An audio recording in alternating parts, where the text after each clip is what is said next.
Okay, Stephanie says 5, Eric says 5. Yes, you are correct. Can you name the 5 parts of a plot, please? This is something that we spent some time on yesterday. What are 5 parts?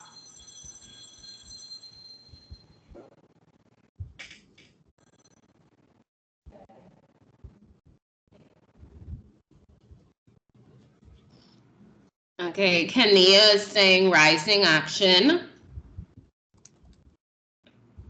Lorica is saying climax. That's it. We can put it in order. What comes first?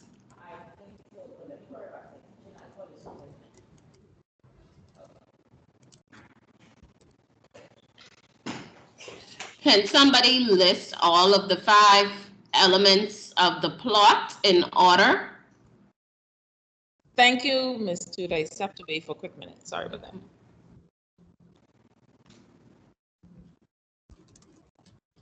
So what comes first?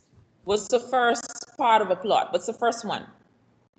Yes, you are correct. 5. Yes, the exposition, right? What's the second part of a plot?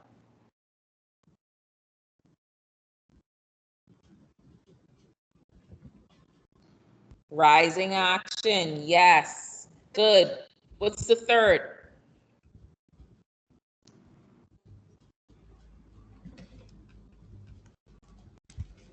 Climax. Good job. What's the fourth?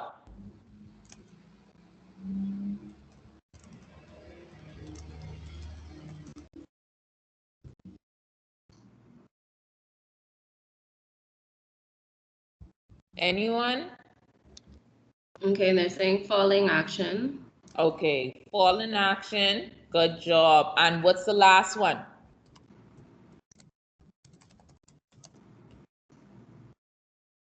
Okay, Kania says resolution. Good job, resolution. You are correct. Good job, students. At least you remembered. Good job. And remember we went over conflict. And we said that this is a problem or challenge characters need to resolve in the story. And resolution, this is when everything, the conflict, the problem, everything is resolved or worked out at the end. Okay? Now, we're going to go over a sample narrative writing, and I'm going to read it. I need you to follow along as I read, okay? Those of us who found out early that our teacher would be Mr. Hannah shuddered to think of having to spend an entire year in his classroom, trapped and subjected to months of unending terror. I hope you guys don't feel this way about Miss Dennis. I'm not going to lie. But anyway, we'd heard stories. We knew. Then, a month before school was to begin, a list mysteriously surfaced showing the names of all the 7th grade students at Fairmount Elementary, their teachers, and their classrooms. Normally, such information wasn't known until the first week of classes, but John Patrick's mother was a secretary at the school, and somehow this list appeared. It didn't matter how it was found or who exactly leaked the information. It was that cold list of names that would cause a couple dozen 12-year-olds to panic. But as it turned out, we were all wrong about Mr. Hannah. Wow. Now you found out Mr. Hannah wasn't so bad. Come on now. But anyway, okay. All right. Now, students, can you identify the character or characters in this sample piece? Who are the character or characters in this piece?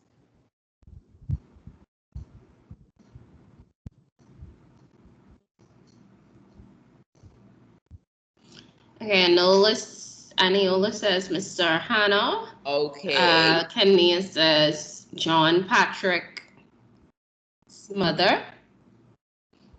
Anyone else? Anything else?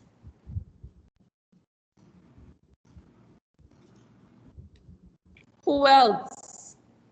Think about it. Read the first couple words. Yeah, guys, it's in front of you. I mean, the first couple words, I mean, it's saying, you know. Laurent says the students. Yes, it Mhm. said those of us who found out. Yeah. So basically, they're talking about the students, right? So And good. Go ahead. yeah. No, I was just gonna say, and students, you can see that they actually told you the grade, 7th grade students. Yes. So Very good. Good job. Okay, now let's move to the other one. I'm scared to even press it because I think all will come up. But anyway, okay. And then we'll show to see if we're correct. Okay, let's talk about the setting. Where is all of this taking place? Where is the setting, the specific setting?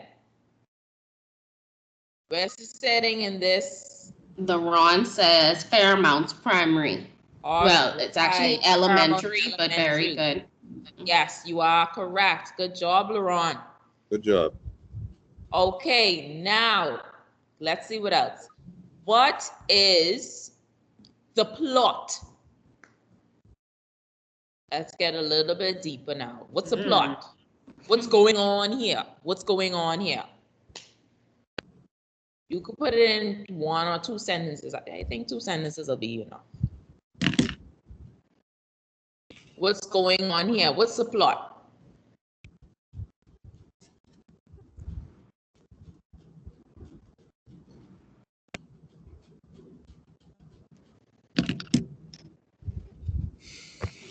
Okay, Kania says that they were afraid to enter Mr. Hannah's class. Okay. I I think mean, it's a not bit more complex. exactly. Yeah. Laurent says he's seen as somebody to hate but wasn't, or fair. Okay. Yeah, not hate, but fair. Yes.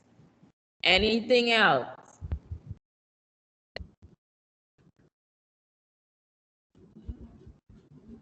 Remember now, the plot is what this story is about, right? So yes, you're giving me bits and pieces, but that's still not the entire plot. Mm-hmm. So let me explain, because you guys are taking a little bit too long. We need to get through this whole thing.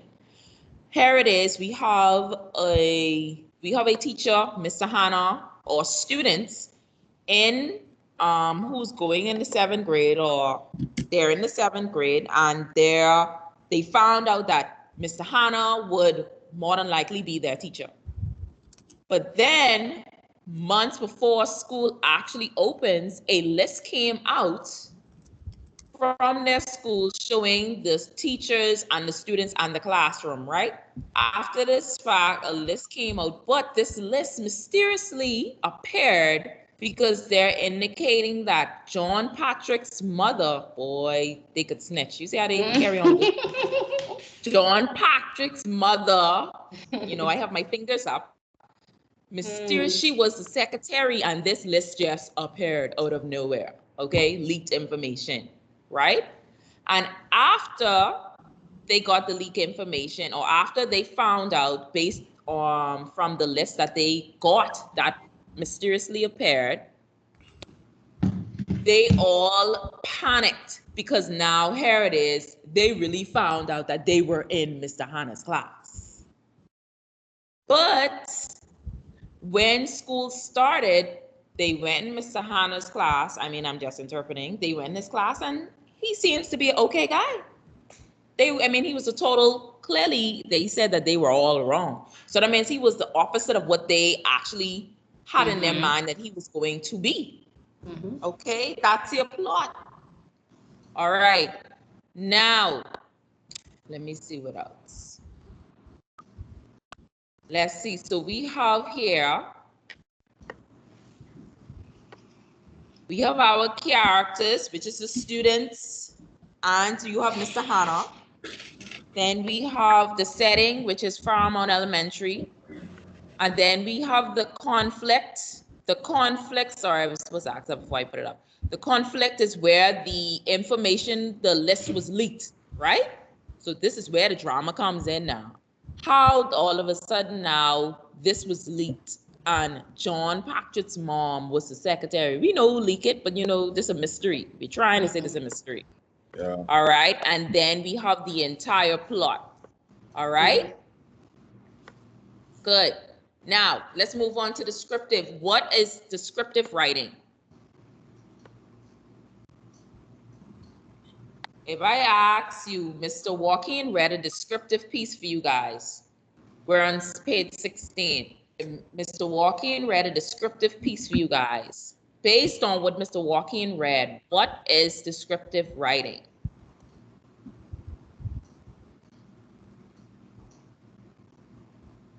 What is descriptive writing? Everstina says description describes an imaginary by talking it.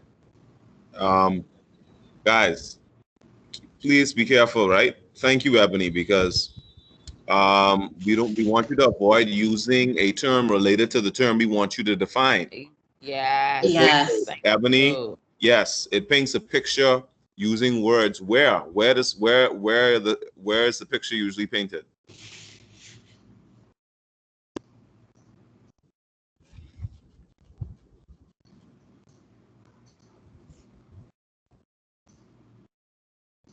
Okay, can you hear vivid words in a paragraph? Yeah, but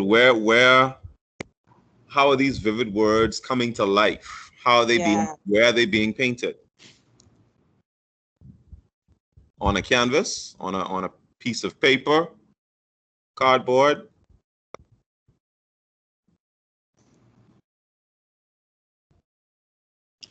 Ebony says, in your mind. Exactly. Eric says, yeah, in the reader's mind. Yes, in your mind. In your mind, absolutely. Thank you, Mr. Joaquin. Yes. So you are correct. So the reason why Mr. Joaquin is trying to probe you guys about it is because you can't just give a vague answer and then you want us to say, okay, because it's not really the answer, one. And then two, when we talk about descriptive writing, when Mr. Joaquin read that piece yesterday, based on the adjectives and the vivid verbs and nouns and all that he used, you could have actually seen exactly what he read. You could have seen it, okay? So a picture was painted in your mind based on what you heard, which was based on what Mr. Joaquin read, okay? So we have here descriptive writing paints a picture using words. Yes, so you're correct. The goal of descriptive writing is to describe a person, place, or thing so clearly that it comes to life for your reader. And I think I said this over and over again. I told you guys that sometimes, or not even sometimes, majority of the time when I have my free time to read whatever books I want to read, sometimes I feel as though like years later or months later, after I read a book, I'm like, oh yeah, I remember that movie I watched. I said this the other day, and it was not a movie. It wasn't a movie. It was a book I read. That's how your descriptive piece should be. It should be so clear. It should be clear as day that your reader should be able to read this and see everything that you're actually telling them. They should see it. Okay? All right. Now, when we talk about descriptive writing, what are the elements of descriptive writing? We talk about the elements of narrative writing. What are the elements of descriptive writing? What are the elements of descriptive writing, students?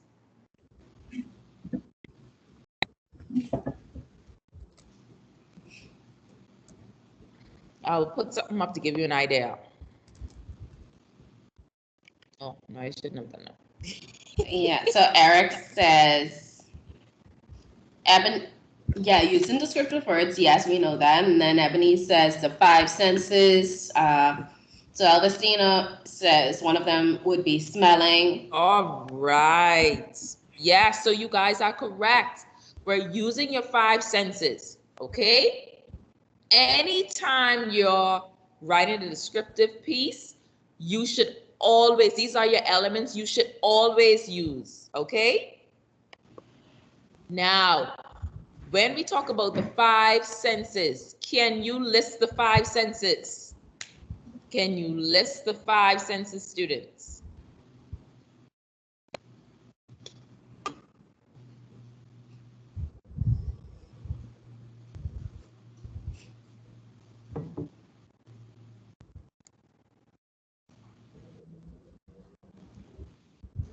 Okay. Ebony says sight, touch, taste, sound, and smell. Yes. All right. Yes. I see majority of them are listing them off. Good job. Yes. So yes, so we have our 5 senses. Go ahead, Ms. Walken. No, I was just saying yes. All right. Correct. So Okay. we have sound, we have taste, touch, smell, and sight. Okay? So all these 5 senses, we use these all the time. On a daily basis, we use these. So let me give you an example. What I did before with some of my students was I gave them the same diagram with the little circles, and where 5 sentences in the middle, I actually told them this was a KFC spicy chicken. This was let's say this was a thigh, even though I don't like thigh, but let's just say this is KFC spicy thigh, right? And I asked them to use each of their senses to describe this spicy KFC chicken, this thigh. And it amazed me that a lot of them use, the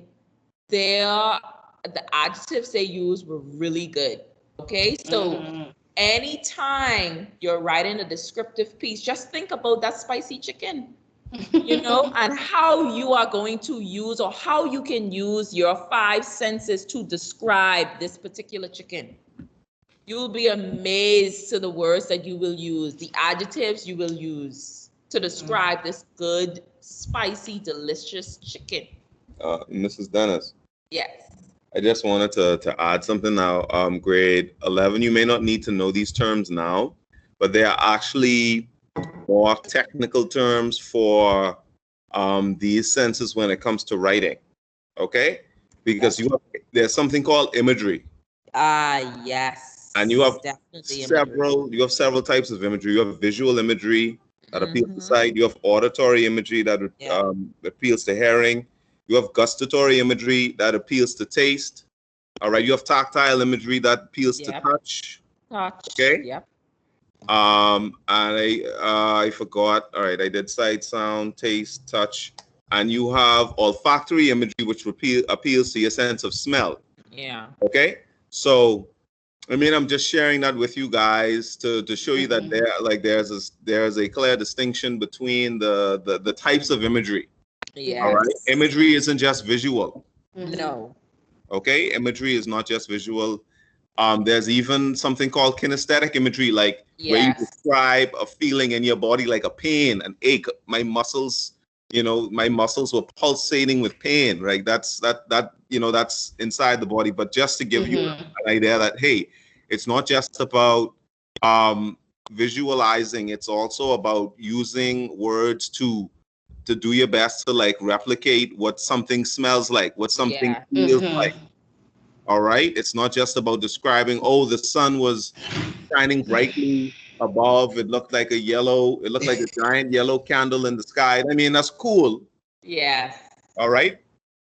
And, but how did the sun feel on your skin? That's it. Yes. Right. Go ahead. Sorry. I was gonna say, teachers, I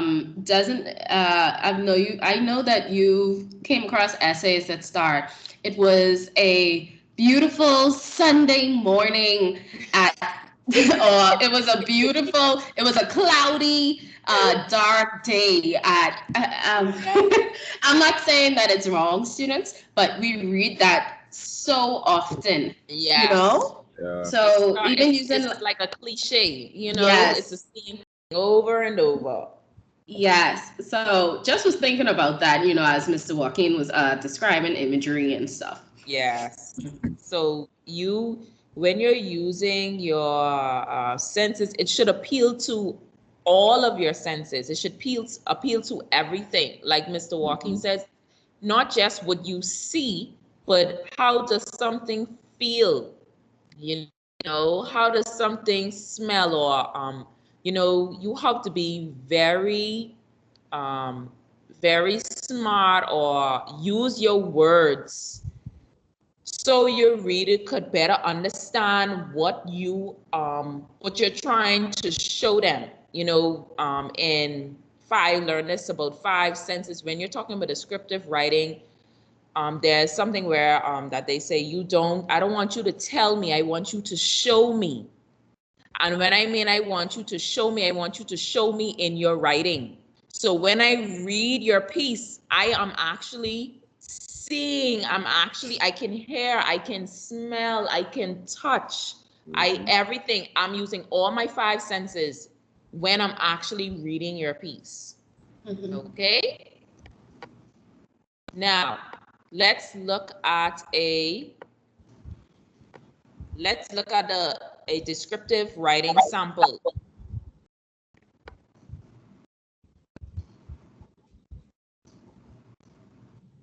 I need you to read along with me.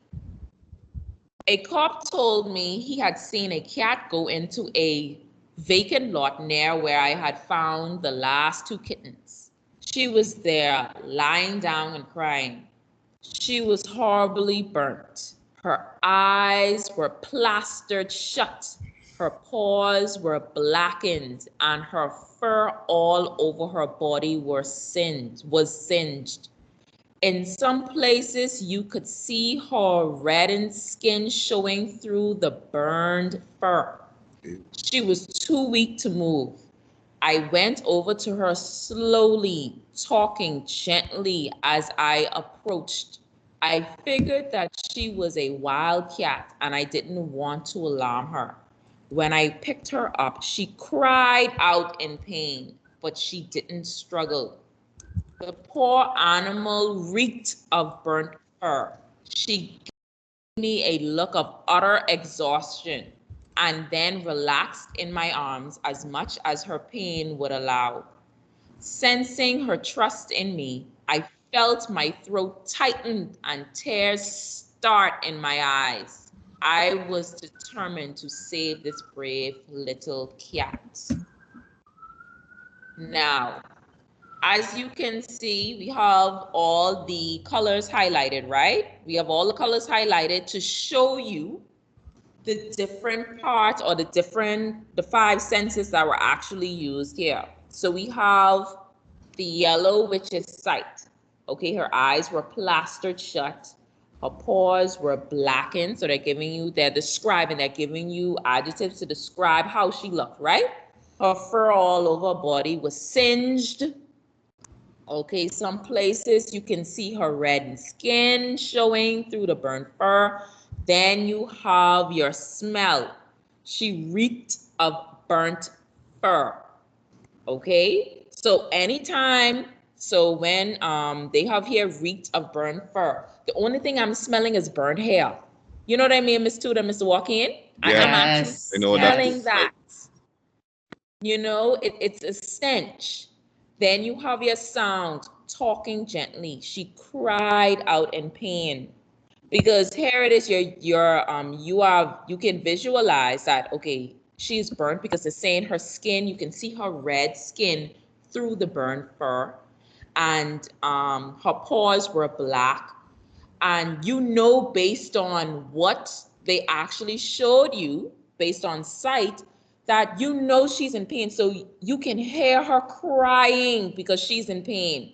Okay? Then you have touch. She didn't struggle. So he's holding her, but if someone isn't struggling, that means they're just laying there helplessly. Okay? And then also touch, they felt their throat tighten. When your throat get tight, you're about to let out a serious cry. You're really hurting inside for this person, right? Tears are swelling up. So all of these adjectives and all of these descriptive words that they're using helps to bring the descriptive piece to light. You're able to see, you're able to visualize every single thing. You're able to feel what's going on in this short piece. All right. Now, so we're talking about expository writing now. That was descriptive. What is an expository piece? What is an exposition? What is an exposition? You know, all the time, or majority of the time, we always tell you guys, okay, we want you to write an expository piece. Anytime we ask you to write an expository piece, what do we say expository writing is? This is something you guys should know, because this is something that myself, Mr. Joaquin, and Miss Toot, we push you guys to always write a good expository piece. This is a piece of writing we always want you to write. And for a reason. It's very much, I think, the most, oh Lord, that's an oopsie. But I need I need you to explain what's an expository piece, students. Okay, so Elvistina says a composition that explains. Yes. Explain something to the reader. Yes. What else? What else does an expository piece do?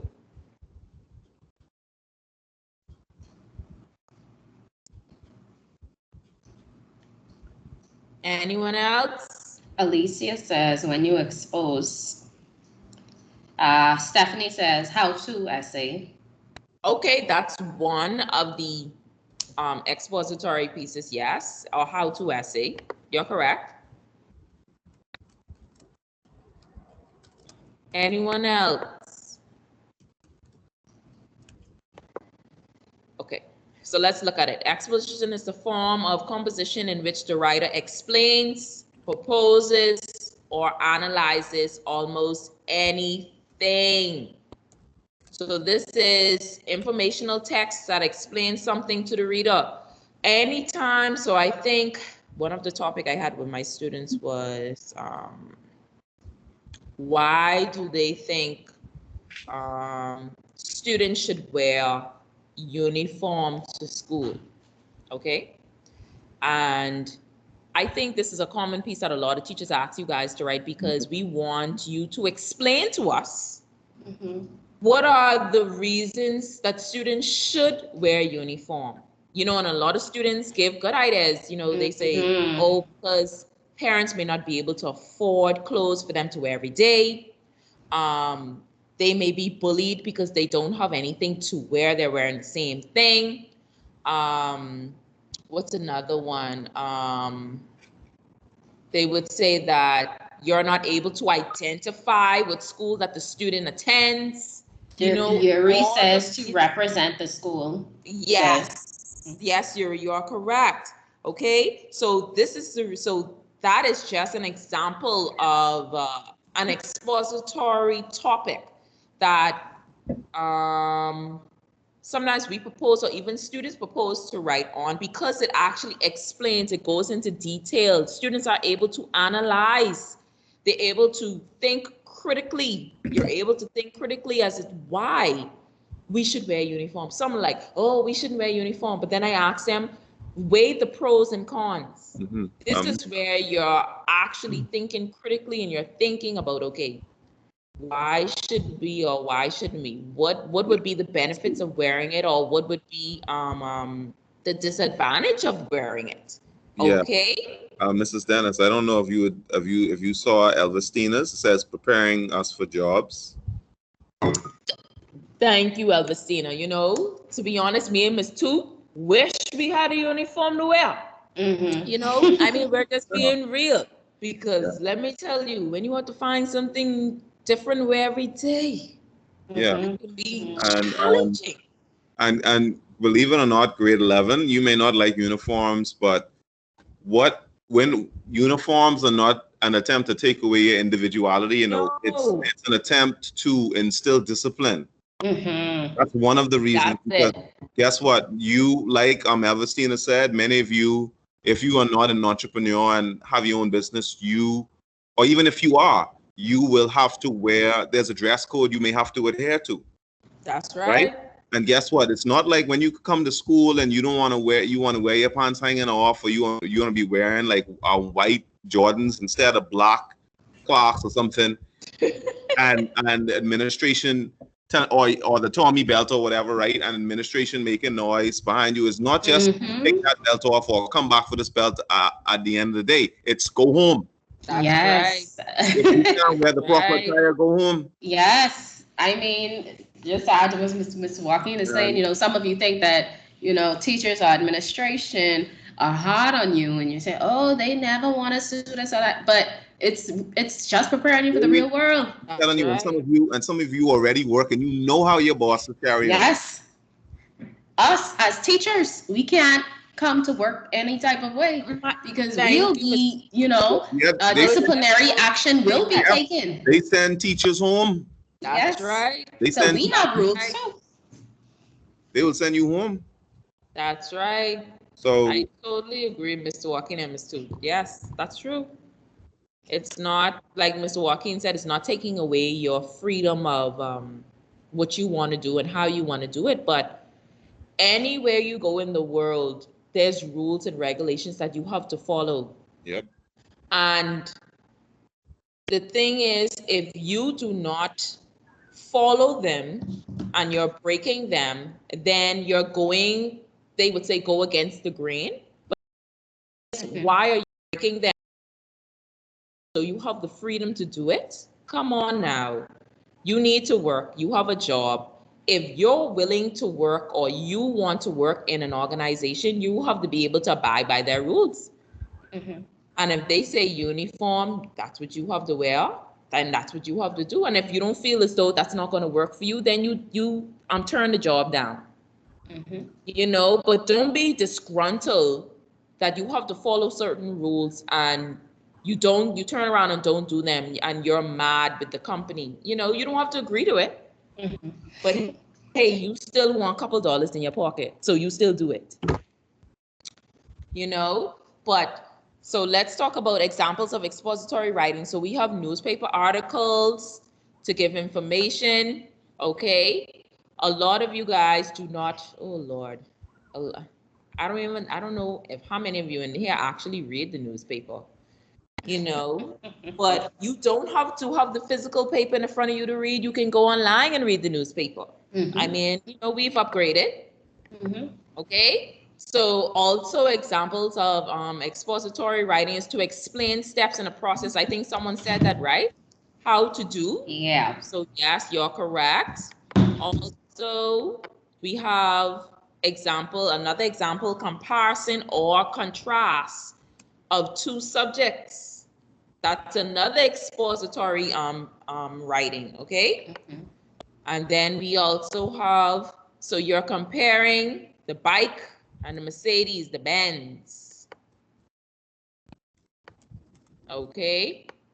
Then we have explanation of an idea, theory, or belief. The belief in the Bible, and then, some who don't believe, then character portrayal. Oh, he looks too cute on a beach. That's Barack. Yes, that's Barack Obama. That's right, character portrayal. I really like Barack. His good characteristics. Good job. All right, and then we also have recipes. How to prepare your favorite dish. I know my students, they love this one. How to prepare a dish. Listen to me, before the pandemic, some of them were bringing their food and stuff to, do their little presentation in class. I was so hurt. But anyway, students were going to do that one day. Never Rona decides to go back inside. All right. So those are the different expository pieces that we actually covered. I think we're going to go a little more in depth on them. Probably another time, but it won't be today. So let's look at persuasive writing. What do you think a persuasive piece does? Or what do you think a persuasive essay is?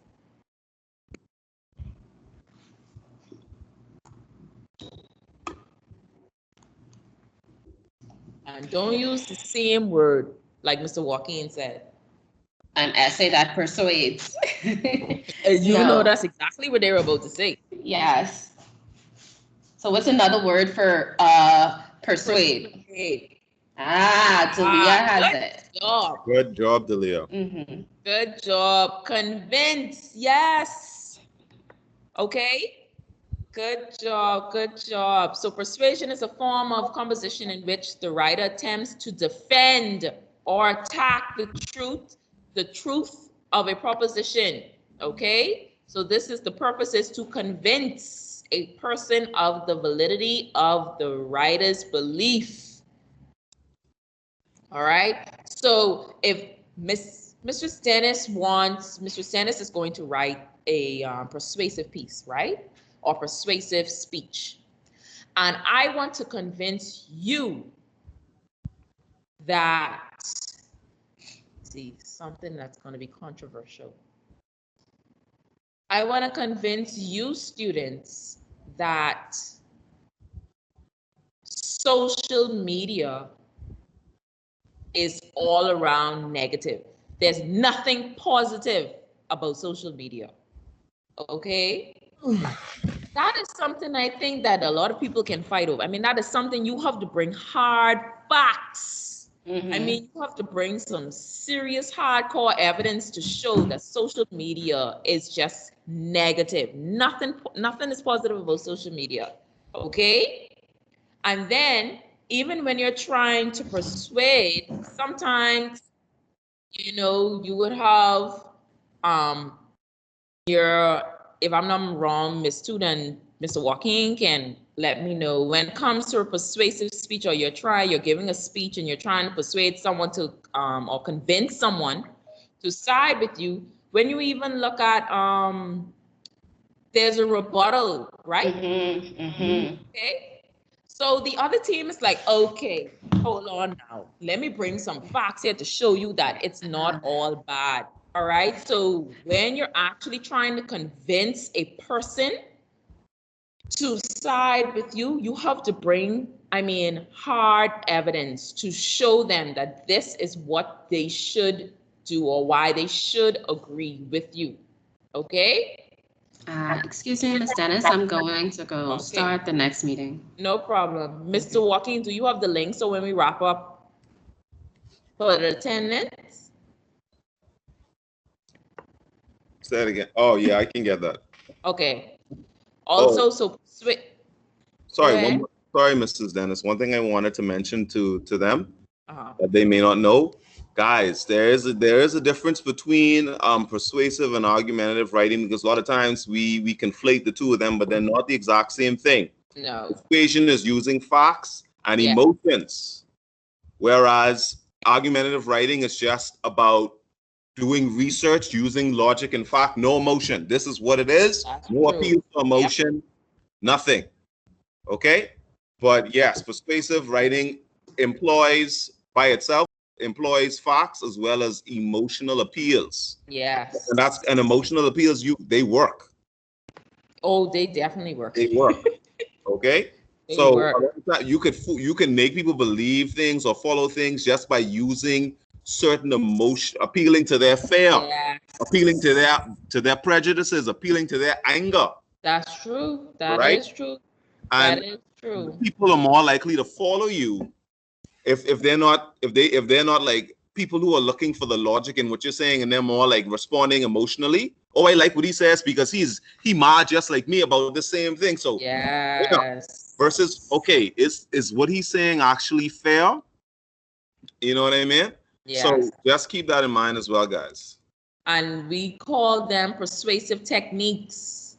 Okay, so that is what a lot of persons use when they're actually writing a persuasive piece or even a speech.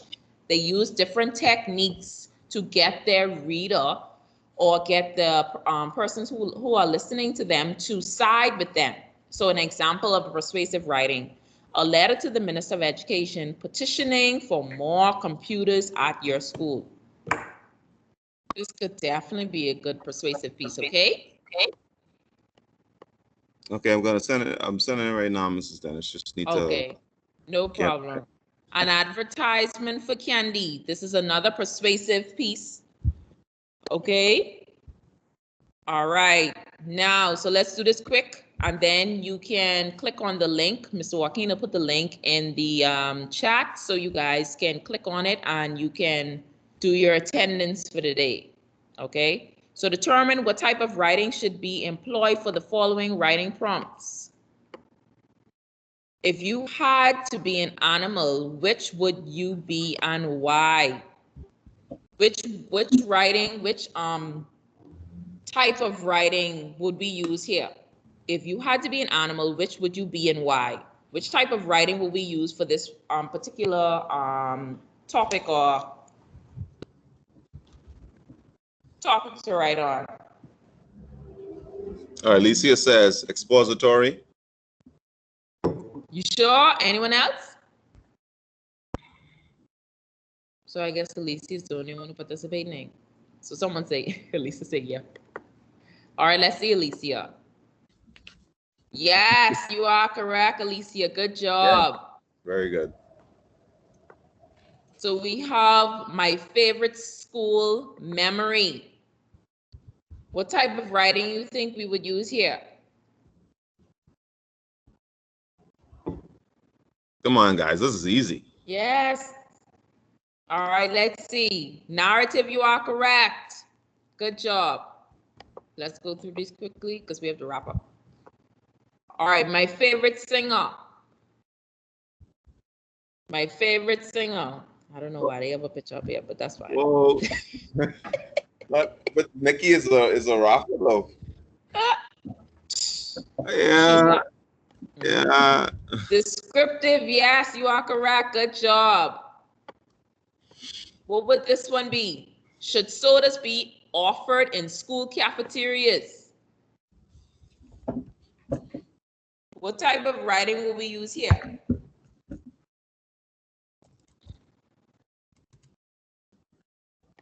Let's see. Someone said persuasive. Yes, you are correct. Good job, students. So today we finish off our 4 types of writing, our modes of writing. We did narrative, persuasive, descriptive, and expository. All right. Now, what I need you guys to do, because you have to go to your next class because it's 10 o'clock, please click on the link, register for today, and then you can leave. Have a nice day, students. Sorry to have you so late. Make sure fill out the form. Click on the link. Then you can leave. Please, yes, please fill out that form. Yes, we need that for every day for your attendance.